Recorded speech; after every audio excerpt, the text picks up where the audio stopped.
todos os corações aí presentes. Que a luz divina ilumine a caminhada de todos nós. Uma boa noite e um bom estudo para todos nós. Retornamos aqui com o nosso estudo do Evangelho. Eu falo nosso porque eu, principalmente, estou estudando o Evangelho. Eu gosto de estudar com um grupo. Por isso eu estou fazendo aqui para que vocês participem comigo desse estudo. Para que a gente tenha o conhecimento dos ensinamentos de Jesus. O Cristo trouxe os ensinamentos, trouxe a prática do amor para todos nós, nos orientando como nós devemos nos comportar e nos portar perante a lei divina. E dessa forma, eu trazendo através do Evangelho segundo o Espiritismo, eu estou tentando esclarecer até a mim mesma, porque tem muita coisa que a gente ainda não entende do Evangelho. A gente, quando estuda a Bíblia, tem muitas palavras, muita significação que a gente ainda não absorveu, que a gente ainda não entendeu. E a gente fica com dificuldade de compreender essa lei divina, né, que nos rege, essa força imensa que nos faz respirar, que nos faz sobreviver até muitas dificuldades, que nos dá essa força que nós temos, essa coragem, essa perseverança. E eu busco muito essas explicações assim, no Evangelho segundo o Espiritismo, porque o Evangelho segundo o Espiritismo nos esclarece, mostra para nós e coloca os pingos nos is, para que a gente possa entender os ensinamentos de Jesus, a lei divina, a prática do amor como deve ser e o porquê, né? Então, eu gostaria que muita gente não entendesse isso como a Maristela está passando no estudo como se ela soubesse muita coisa. Não, eu não sei nada. Eu estou aqui estudando junto com vocês. E eu gostaria muito de ter a certeza de que vocês estão estudando comigo, de que vocês estão aproveitando essa grande oportunidade de aprendizado, de entendermos o que é o Espiritismo, o que é a nossa vida, o que é a prática do bem, o que é a lei de Deus, o que é o ensinamento do Cristo.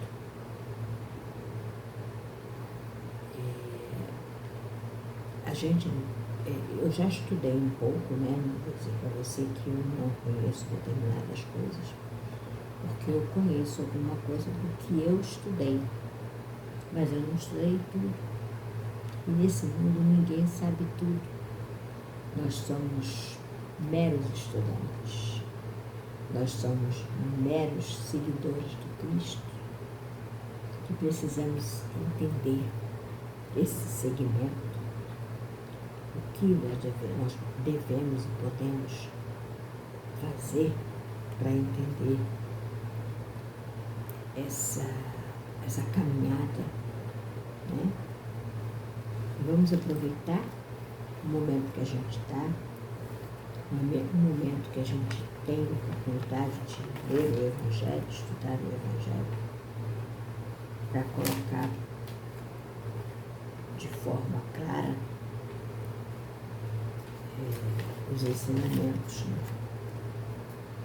E a gente aqui já está saindo aqui do primeiro capítulo do Evangelho, vamos passar ao segundo capítulo, que fala assim, não sei se dá para vocês verem, eu gostaria que vocês até vissem o que está escrito.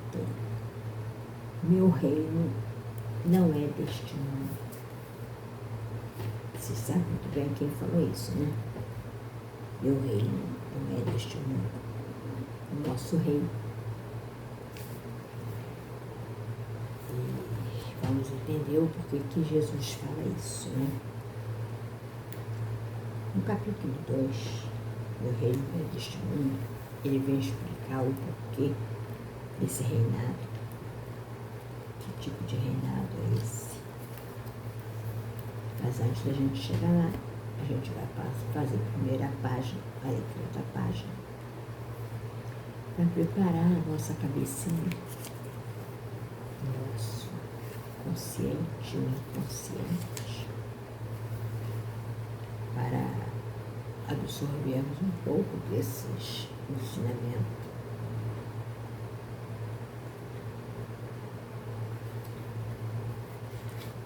Eu acho que eu já vi.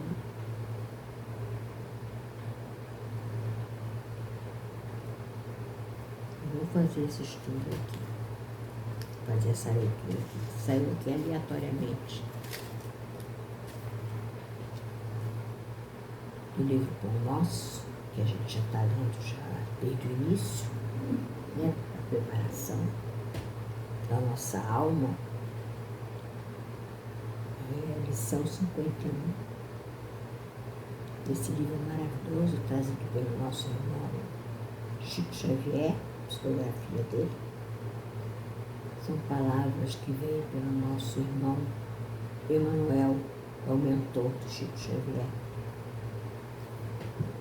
Ele passa são várias páginas para que a gente possa acalmar o nosso íntimo e ter a compreensão de tudo que a gente vai estudar agora. Lição 51 do livro Pão Nosso, psicografia de Francisco Cândido Xavier pelo Espírito Emmanuel. Socorre a ti mesmo, pregando o Evangelho do Reino e curando todas as enfermidades. Mateus capítulo 9, versículo 35. Cura a catarata e a conjuntivite, mas corrige a visão espiritual de teus olhos. Defende-te contra a surdez, entretanto, retifica o teu modo de registrar as vozes e solicitações variadas que te procuram. Medica a arritmia e a dispneia, contudo, não entregas o coração à impulsividade arrasadora. Combate a neurastenia e o esgotamento, no entanto, cuida de reajustar as emoções e tendências. Persegue a gastralgia, mas educa teus apetites à mesa. Melhora as condições do sangue, todavia não o sobrecarregues com os resíduos de prazeres inferiores. Guerreia a hepatite, entretanto livra o fígado dos excessos em que te comprazes. Renova os perigos da uremia, contudo não sufoques os rins com os venenos de taças brilhantes. Desloca o reumatismo dos membros, reparando, porém, o que fazes com teus pés, braços e mãos. Sana os desacertos cerebrais que te ameaçam, todavia, aprende a guardar a mente no idealismo superior e nos atos nobres.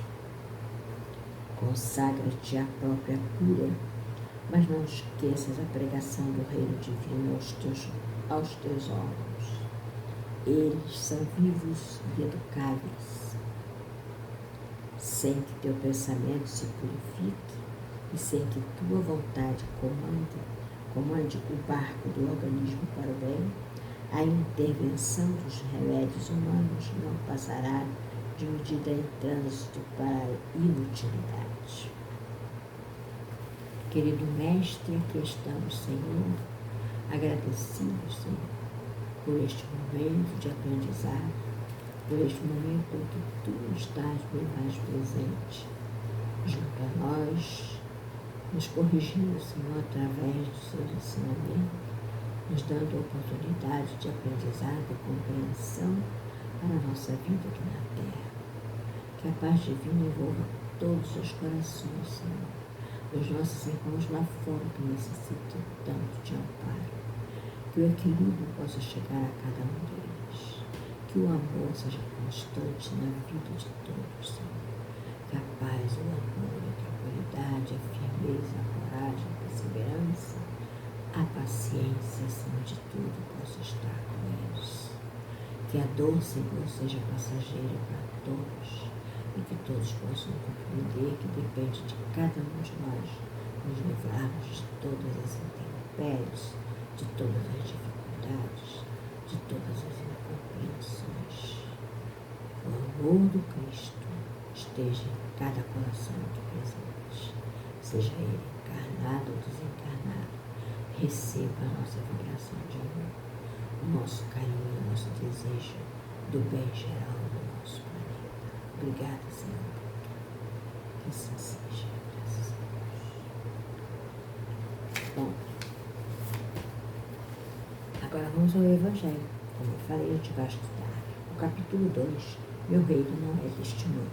E tem um pedacinho aqui, como se fosse um prefácio, né? Uma iniciação do que contém nesse capítulo, que eu fiz no outro também. A vida futura.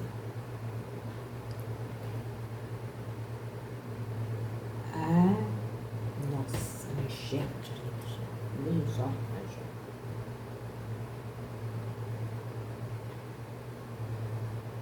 A realeza de Jesus. Um ponto de vista. Instruções dos Espíritos, uma realeza terrestre. Vamos lá. Pilatos, tendo entrado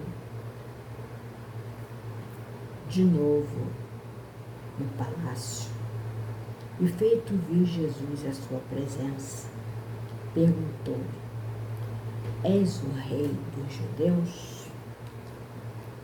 Respondeu-lhe Jesus: Meu reino não é deste mundo.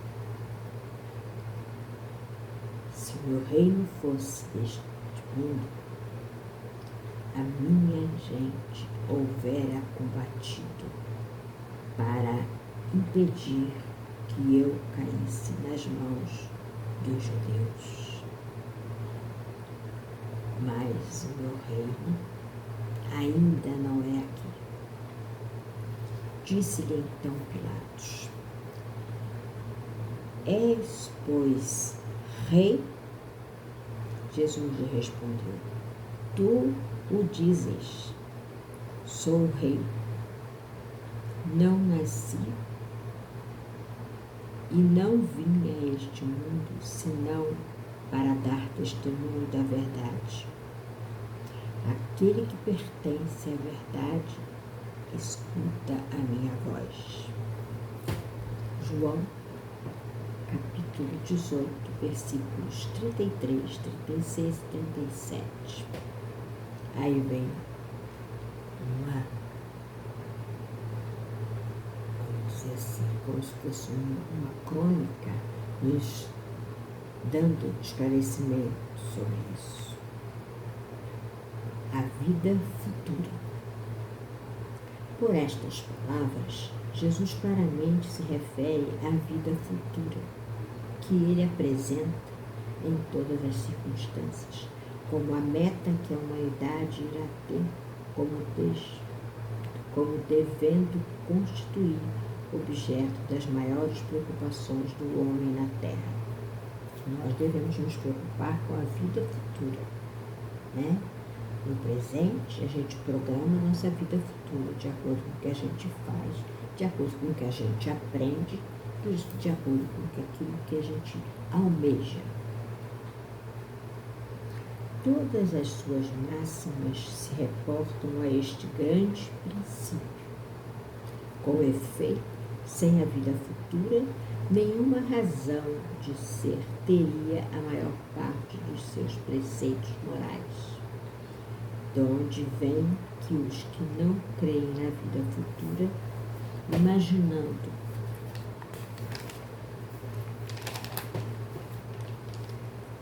que ele apenas falava na vida presente, não os compreendem ou os consideram pueris. Então, Jesus falava, o meu reino não é deste mundo, porque ele falava, ele queria se reportar, levar ao nosso entendimento a vida futura. A importância para nós deve ser na vida futura. A nossa prática hoje vai nos programar essa vida futura, o que nós teremos no futuro, de acordo com o que nós fizemos agora. Esse aqui é o caminho que a gente vai buscar essa vida futura que nós queremos. O que nós queremos na nossa vida futura? A nossa vida futura não é aqui na Terra, porque nós vamos desencarnar. Todos nós vamos desencarnar um dia. Alguns mais cedo, outros mais tarde, né? Alguns com a consciência tranquila e outros não. Não é melhor você saber que você vai fazer essa viagem, preparado para essa viagem, já preparou a sua bagagem de acordo com o lugar onde você vai, levando aquilo que será necessário lá para onde você vai, que são as virtudes, que são a prática do bem, do amor ao próximo. É isso que Jesus quer colocar para nós. Todos nós vamos chegar lá. Que bom será se todos nós pudermos chegar lá conscientes de que praticamos o bem. Bom,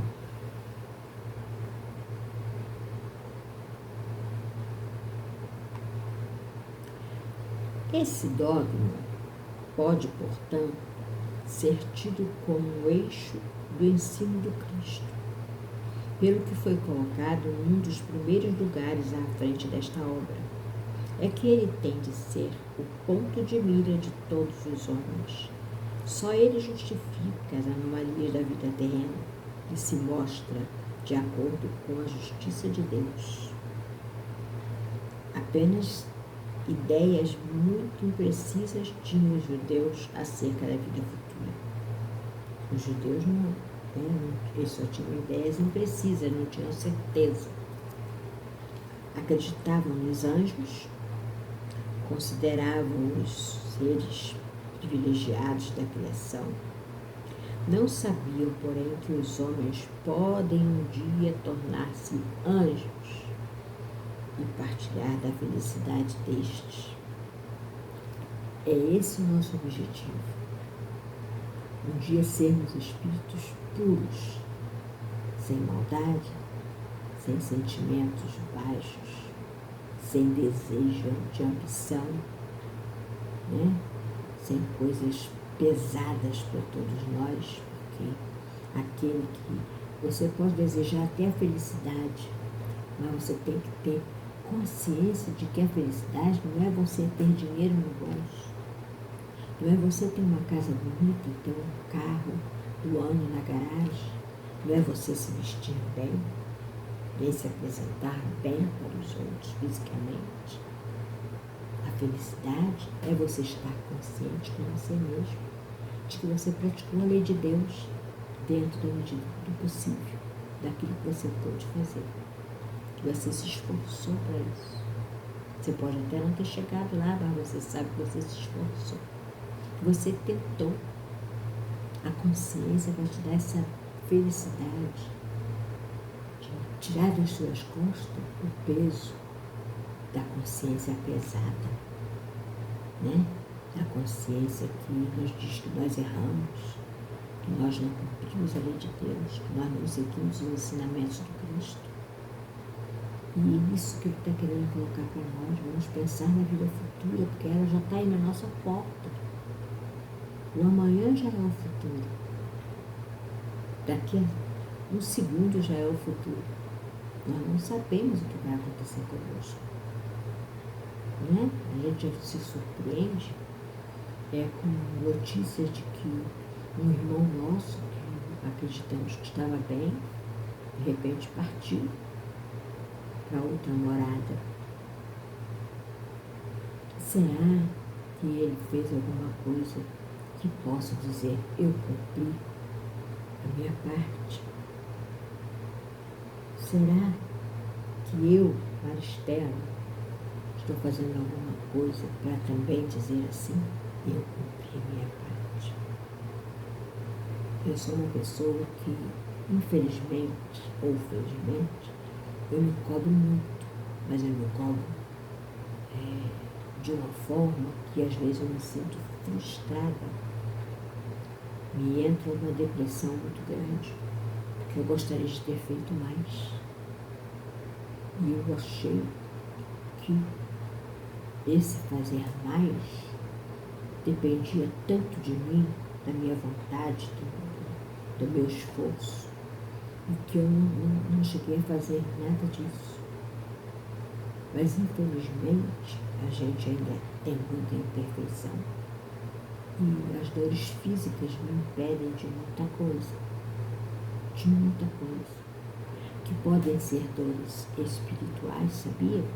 Dores psicológicas. Não sei. Né? Mas a gente fica com a consciência pesada. É tão ruim isso, gente, você nem imagina. E eu estou aqui estudando para poder aliviar um pouco esse peso que eu tenho. Esse peso de que eu acho que eu posso fazer mais. Eu posso fazer, porque eu acho que eu não fiz nada, nada.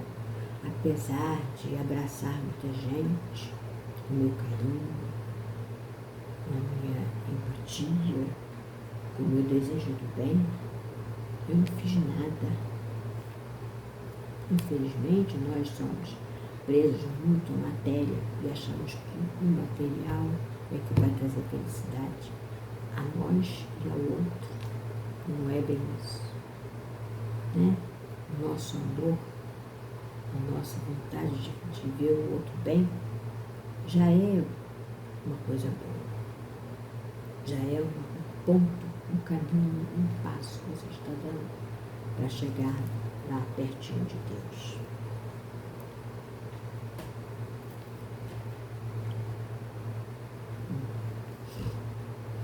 Segundo eles, os judeus, a observância das leis de Deus era recompensada com os bens terrenos, é isso que eu estava falando, bem material, com a supremacia da nação a que pertenciam, com vitórias sobre os seus inimigos.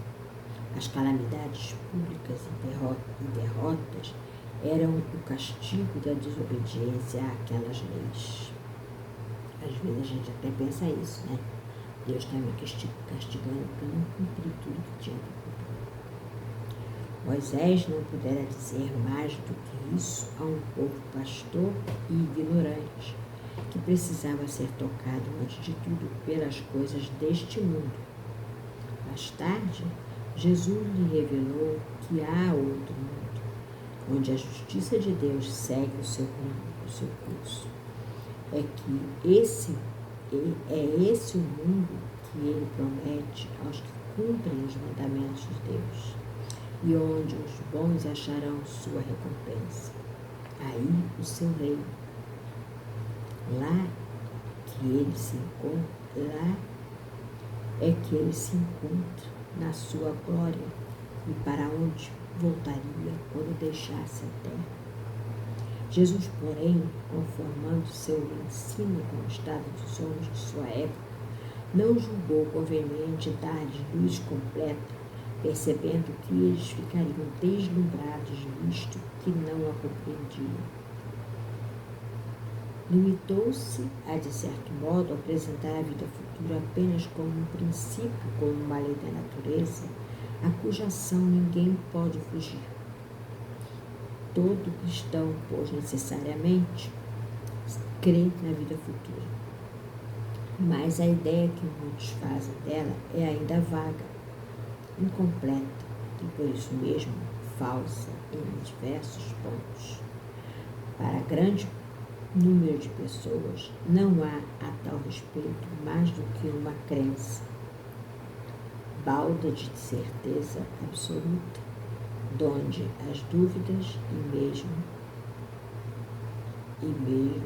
a incredulidade. Eu estou lembrando aqui, eu tenho uma amiga, né, que eu sinto que ela ainda é minha amiga, ela já desencarnou, mas ela é ainda minha amiga. Quando ela estava aqui no planeta Terra, aqui no plano terreno, a gente conversava muito, né? E ela sabia que eu era espírita, ela sabia que eu estudava o espiritismo. E ela dizia para mim assim,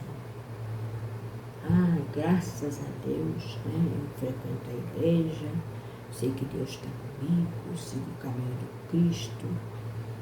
Eu tenho certeza que quando eu morrer, eles falam, né? Quando eu morrer, eu já tenho meu lugarzinho lá no céu. Todos nós temos, né? Ela dizia assim, eu já tenho meu lugarzinho lá no céu. E eu tenho certeza que nesse lugarzinho eu vou passar o resto da eternidade deitada numa nuvem, agradecendo a Deus pelas bênçãos e por tudo que nós fizemos aqui na Terra. E aí eu dizia para ela assim, olha, fulana, você precisa estudar bastante, você precisa entender que nós não conhecemos o plano espiritual, ou se conhecemos, nós já esquecemos. Mas a gente tem que estar preparado para tudo, porque o plano espiritual, ele é amplo na nossa consciência. Nós vamos desencarnar, mas a nossa consciência está viva. E nós vamos chegar a lugares que a nossa consciência nos dirá aonde nós estamos. Não existe um lugar no plano espiritual designado. Esse aqui é isso, esse aqui é aquilo, esse aqui. Não existe limite. Você vai estar num lugar onde a sua consciência disser que você deve estar. Por isso você precisa desencarnar com consciência tranquila, consciente, sabendo o que está acontecendo, sabendo que você pode encontrar amigos ou até inimigos. Por isso devemos amar a todos igualmente, procurar fazer o bem a todos. O nosso sorriso deve ser geral, deve alcançar a todas as pessoas. O nosso pensamento positivo deve ser levado a todos os nossos irmãos. As nossas preces devem ser levadas àqueles que se encontram em leitos de dor, por qualquer problema físico ou moral que seja. Então nós temos que ter a nossa consciência tranquila de que nós estamos cumprindo a lei divina. A lei divina é amar ao próximo como a nós mesmos. A Deus acima de todas as coisas, respeitando as suas leis e cumprindo-as da melhor forma possível. Né? Respeitando nossos pais, enfim, respeitando a toda a humanidade da melhor forma. Porque eu tenho que cuidar de mim, da minha consciência, do que eu posso fazer de melhor. O outro tem que cuidar da consciência dele. Nós temos que parar com essa mania de achar que o outro tem defeito e nós não. Todos nós temos, todos nós precisamos nos limpar intimamente, pensar no bem, preparar para essa grande viagem, tá? Não só pensar nisso, mas pratique o bem. Pratique o bem, porque o amanhã só a Deus pertence, né? Aí aqui tem um finalzinho que fala: o Espiritismo veio completar esse ponto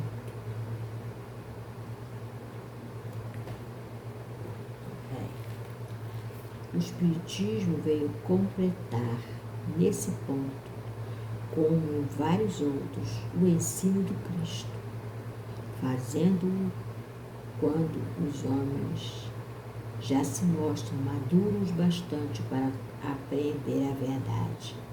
Então, o Cristo, quando chegou até nós, no tempo que ele chegou aqui na Terra, nós já estávamos mais um pouco preparados. Nós, porque todos nós já vivemos muitas e muitas vidas anteriores. Talvez nós estivéssemos lá naquele momento, quando Jesus buscava a compreensão de todos nós. Não sabemos, mas temos que pensar nisso, né?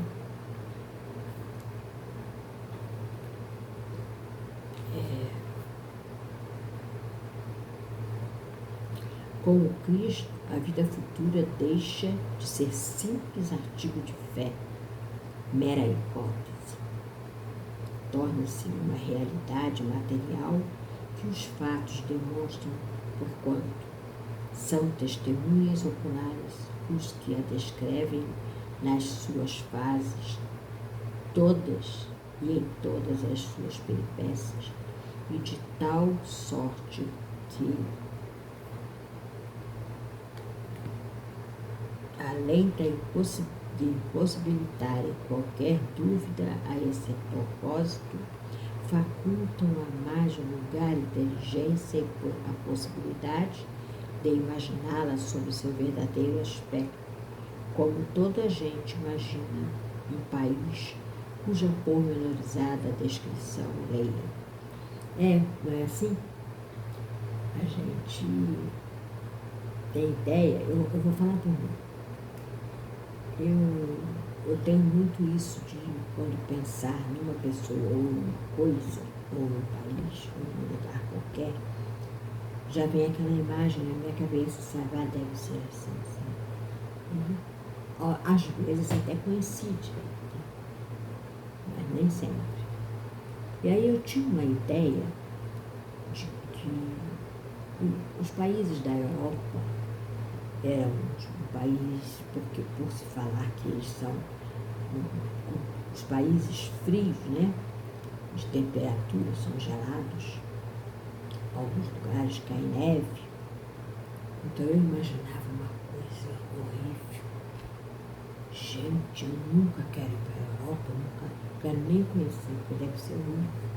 Aquelas casas cobertas pela neve, você não pode nem chegar na janela, porque você vai congelar. Você não pode fazer nada do lado de fora. Você não pode estender uma roupa. Eu fico imaginando, realmente tem lugar que é assim, né? Como é que a pessoa vive num lugar desse, gente? Com que condição?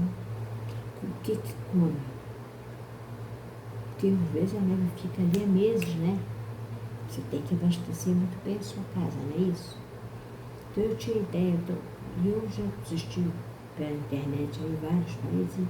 Tudo bem, é frio, mas não é aquilo que eu imaginava. Estou entendendo, a gente às vezes imagina o que Jesus fala de uma forma diferente.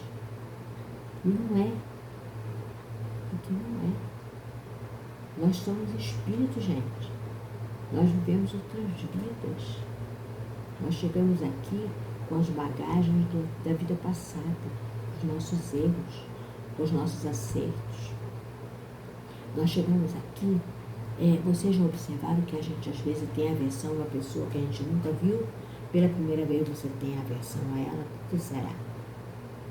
Ou, o contrário, a primeira vez que você vê, você admira aquela pessoa, acha ela maravilhosa, não no sentido vulgar, mas no sentido positivo. Pessoa inteligente, positiva, de caráter, boa de coração, né? Você sente aquela vibração boa da pessoa. Por que será? Você tem afinidade muito rápida com uma pessoa que você nunca viu? É só a gente raciocinar, né? Com certeza vivemos uma outra vida com aquela pessoa. A gente está reconhecendo aquela pessoa que nós conhecemos no passado, mas que nós tivemos essa oportunidade de esquecer agora para poder fazer o bem de acordo com a nossa consciência, de acordo com o que nós já aprendemos, de acordo com o que nós esperamos dos ensinamentos do Cristo. Confiamos e acreditamos no que Ele trouxe para nós.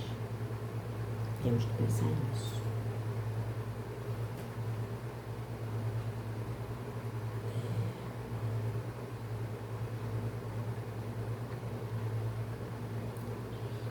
Ora, a descrição da vida futura é tão circunstanciadamente feita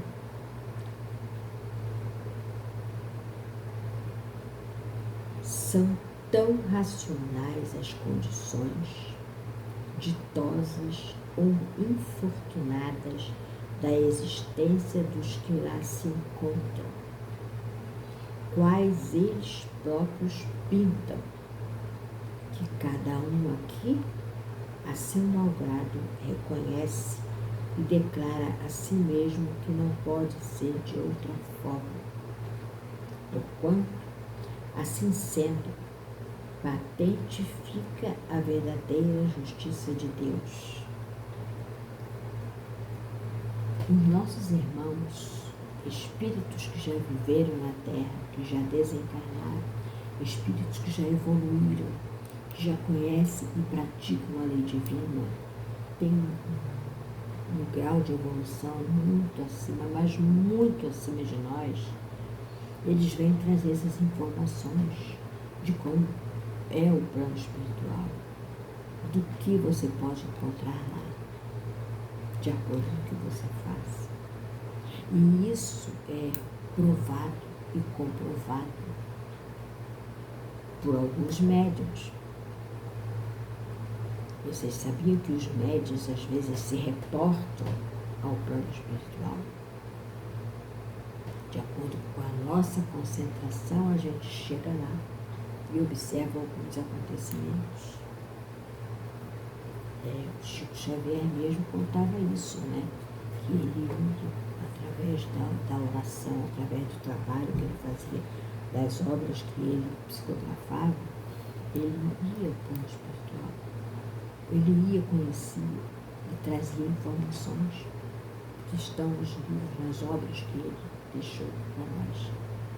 Muitas obras, muitos esclarecimentos. Se tiverem dúvida, busquem nas obras espíritas, nas obras do Chico Xavier, do Allan Kardec, nas obras do Pentateuco Kardeciano, que vai esclarecer e dizer para vocês,